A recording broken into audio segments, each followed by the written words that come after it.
Hello! Welcome back to my channel, and if you're new, I usually don't show this much cleavage. My name is Makayla, and today I want to talk about heartbreak.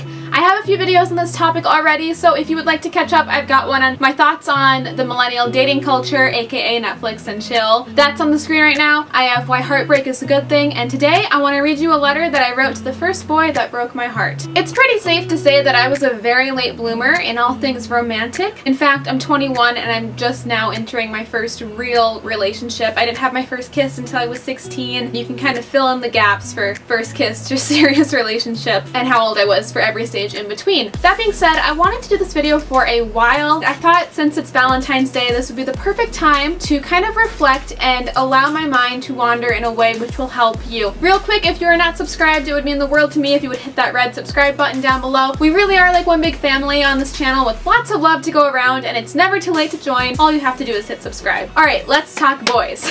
I feel things a lot, and I feel them pretty hard. Some call this being sensitive or overly sensitive, but I see it as a gift. It's sort of like enhanced empathy, and I embrace it. That being said, I let myself get hurt a lot because it was impossible not to feel when in something with a boy. Or any romantic relationship. I've only dated guys, so that's why I keep saying boys. But this goes for significant other of any kind. I have this journal that a friend gave me my senior year of high school. I use it to write letters to my grandmother who passed away a few years ago, so whenever I'm thinking of her, I'll write her a letter, and it's usually on a holiday or my birthday or like the day I graduated high school. Just anything that I want to tell her. But if you flip this upside down, on the back, I wrote letters to guys that have ghosted me or moved away. I'm a writer. I write a lot. I have a lot to say. I'm constantly thinking, so it's good to have a lot of journals on hand. As you can tell, I'm in sweatpants and a tank top because I wanted this video to be very chill and laid back, almost like we're at a sleepover and I'm just kind of talking boys with you at 2 in the morning, and I hope it gives off that vibe. Since it's a pretty long letter, 18-year-old Makayla had a lot of things to say. I don't want to talk too much. I just want to dive right in. I'll give you background if you need it after I read it, but I'm gonna just, you know, talk about it now. I actually wrote this February 25th in 2015. Dear, I am writing this in hopes it will clear my head. Maybe if I say everything I want to tell you right here, I will no longer think of you every day.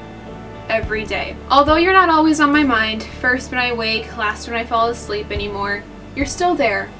You're always there. That might not be a bad thing either. I think about you a lot, replay our interactions, trying to remember any forgotten memories on the playground or 5th grade group projects. I make connections and patterns, I fantasize a future. I wonder where you are over holiday breaks, who your new friends are, and what made you fall for her. If she makes you happy or simply forget about how you feel about me. I'm okay. I'm okay that you're with her. I'm okay if you're also okay, if you're happy. Tell me, why her? What stood out? Was it the way she laughed or made an entrance? Was it a certain shirt she wore the night you met her, or dimples that show when she tells a joke? Or was it that on some level she reminded you of me? Because she certainly reminds me of myself, and that's based solely on her Facebook profile picture. Part of me hopes that maybe you're not over me either. That maybe you still have feelings for me. You told me in early October that you really like me. In fact, you said it was all you know. I wondered if you loved me, but were too afraid to say it.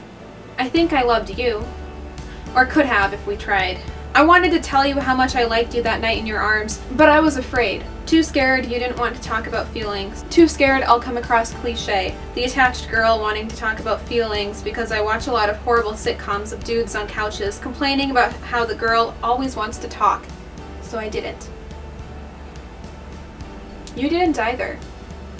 I didn't want to get attached. I didn't want another person and part of my life being taken away in the few days I had left before leaving for college. I didn't want to tell you how I felt because no matter what you said back, I would be in Ohio in a matter of 72 hours and you would soon be in Boston. All I could say was how I felt like it was the last time I was going to see you, ever. I kissed you over and over again, not wanting it to be our last kiss ever, and you kept reassuring me it wasn't and I'd see you again. I should have insisted on when, set up a date and time. I wonder if because I said it, because I truly believed it, that it did come true. Well, true up to this moment. But I also believe the universe has a plan. Lydia says I'm only still hung up on you because you were the best I've ever had. It's not you, it's the experience. Maybe on some level she's right, but I think I have always loved you. Girls are intuitive. And I feel I know myself fairly well, and, well, this is going to sound insane, but I knew you could be the one since 7th grade when I first developed a crush on you in English class. Then I felt in like all over again 3 years later, imagining us as boyfriend and girlfriend. Power couple of high school. Oh my god! The cliche 16-year-old experience. And then today, I imagined so many things.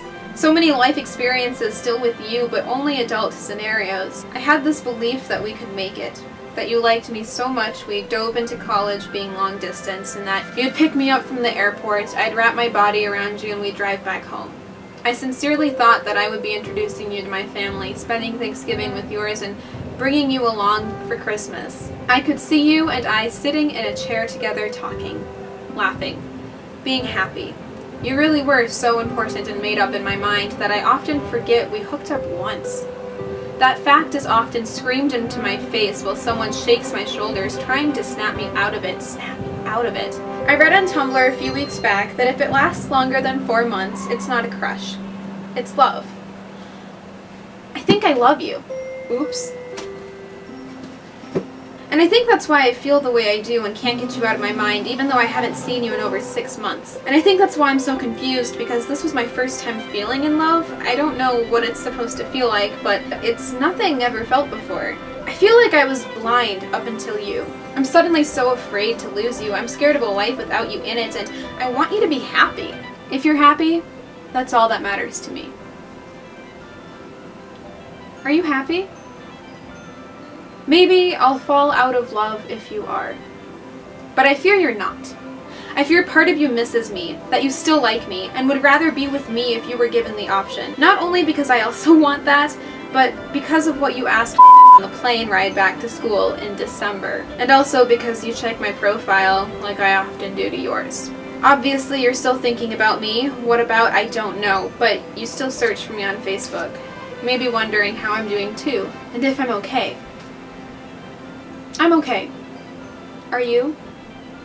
I want to be with you. I want you to say you never stop liking me either and that we can make it work. I want you to come home this summer and I want you to know I'll be living in New York. What? I want you to know I'll be living in New York next year, only 2 hours away. That never happened. I want to graduate with you and buy our first apartment together. I want to be proposed to and squeal and not wait to tell all my friends the news I knew would always come. I want to be with you more than anything else in my world. I've never wanted something more than this, more than you. Nothing can ever compare. And maybe I'll never get the chance to tell you all of this. Maybe she's really the one and you know it, and you graduate side by side before she takes your last name. Maybe you're not mine at all, and in the end I find true love and genuine happiness elsewhere. Maybe the last time we kissed really was the last time, and that goodnight really was our goodbye. All I know is that I can't stop thinking of you. All I know is that I still and always have and will like you so much it might be love, and there is a special place in my heart just for you. All I know is that I miss you so much, and even though we've known each other since kindergarten, I still want to hear about your childhood and learn about your past. I know I share a lot of myself on various social media, and not to mention my senior speech, but there are a lot of parts of me I still manage to keep hidden that I want to share with you too. I wish we had a chance. Just time to be together. Because I know in another world we would have worked. It's hard comprehending how and why everything happened how it did, and it's hard when a loss like this happens to figure out what it means in the bigger picture, since I believe everything happens for a reason. I don't regret anything between us. I just wish things had been different. And I often blame myself for it all going wrong. I'm sorry for hurting you sophomore year. It wasn't fair, and I hate how naive I was. The world of boyfriends was still so new, and I went from having 3 eligible bachelors to 0. Okay, Makayla. I lost you in the process, and I kissed someone I still don't know to get it over with, making the move you never did. Even though I just badly wanted you to. So badly. I told people I thought you must be gay. Oh my god, this is awful. Because I didn't understand why you wouldn't. Yeah, don't do that. I was an asshole. Was it me? God, I was just as nervous as you were. And at the time, I didn't realize boys got nervous in front of girls. I'm still sorry. My biggest regret is not letting you talk, explain what had been going on at home. Your parents were going to get a divorce and I didn't even fucking ask what was wrong. I didn't give you a chance to talk, a listening ear, a person to show they cared. No. I gave you a hard question, impossible to answer at 16, followed by a cold comment in past tense, and if I remember correctly, I got up and walked away, leaving you in the lunchroom alone. I am so sorry. If I could take it all back, that horrible moment, I would. I shouldn't have done that. It would have been okay continuing our hazy relationship between flirting and having a thing. They all seem to move so fast lately. A little teen texting would be nice. It would have been really nice. I realize I put a lot of blame onto myself, but you also let me go. I am not sure whether or not to thank you or blame you for the rest of my high school years, most of which were spent alone, hurting, always third or fifth wheeling couples, never feeling happy. Oh, and it hurt to see you with other girls. I think I was jealous of them and that you never pursued me at all. Never. It was always... I don't know how that friend group dynamic worked, but it looked like you had fun with them at homecoming, snow days, prom. Why did we never go to a dance together? Why did we never talk after that morning?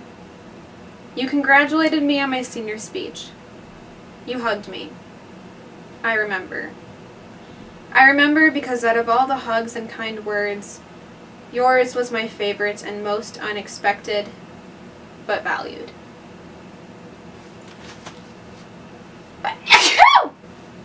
Okay. Wow. I have not reread this in years. It was both hilarious and sad and just weird at the same time.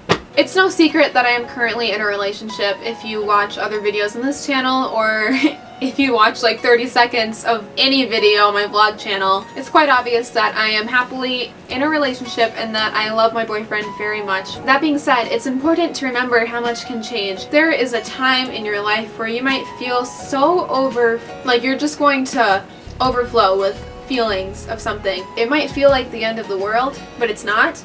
I talk about this in my heartbreak video because it happened a little out of order. As you can tell by the letter, this was someone that I have known my entire life, and it wasn't until end of high school things started to happen. They happened once. We almost had a thing when we were young.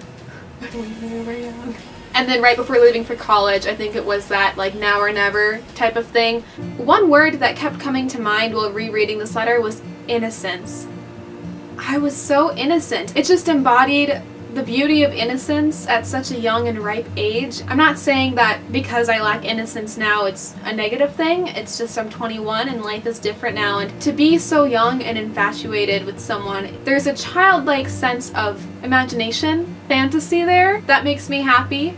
Because I really embodied who I was, you know, as an adolescent in that. I know I'm still very, very young and there's still so much to learn, but I'm such a different person than who I was when I wrote that letter. It's that reason alone that makes me happy to have stuff like that to reflect on, because I've grown so much and I've gone through so many more life experiences since that moment. And it's great to be here and to be happy and to see a future with somebody else and then read back on something like that, kind of like from a healthier perspective. If you are struggling with love, if you're hung up on someone, if you have experienced any heartbreak of any sort, or simply wish that something in your life could be different, remember this, you know? Think about your life a few years ago compared to now, and then take that amount of time and flip it into the future.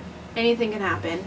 The part of that letter that resonated with me most was how, even though I thought I loved him, maybe, and I was so hesitant about that because I had never been in love at that point, I still made sure to mention how the universe is a plan, everything happens for a reason, and that perhaps we were not meant to be together, and that when I said goodnight and left, I was really saying goodbye. And it's cool to look back and be like, yes! Like you almost grasped it, Makayla, like you had it. You're right. Everything happens for a reason. You both were meant to go off to college and not be together so that your life could look like this right now. So that in 50 minutes on February 10th, 2017, you leave for your boyfriend's house so that you can play a Friends TV trivia game to see who knows Friends better. The entire drive over, you're going to be smiling because you have a feeling you're gonna win. But that's just the competitive Monica Geller in you, and that you're about to spend your weekend with him celebrating an anniversary, and that you were so in love. and so happy. And not only just with him, but in life itself. You were so in love with life right now, and that's something that I wasn't when I wrote that. Wow. Thank you so much for watching. I really hope that you enjoyed, and if you did, please give me a thumbs up so that I know. I think just reflecting and being able to verbally say all of that out loud was so therapeutic. I feel so at peace right now, and I'm just admitting to you what I was about to do tonight made me super excited to finish filming and head over and just embrace every single moment. Life's too short not to, right? Okay, I'm done with cliches, I promise, but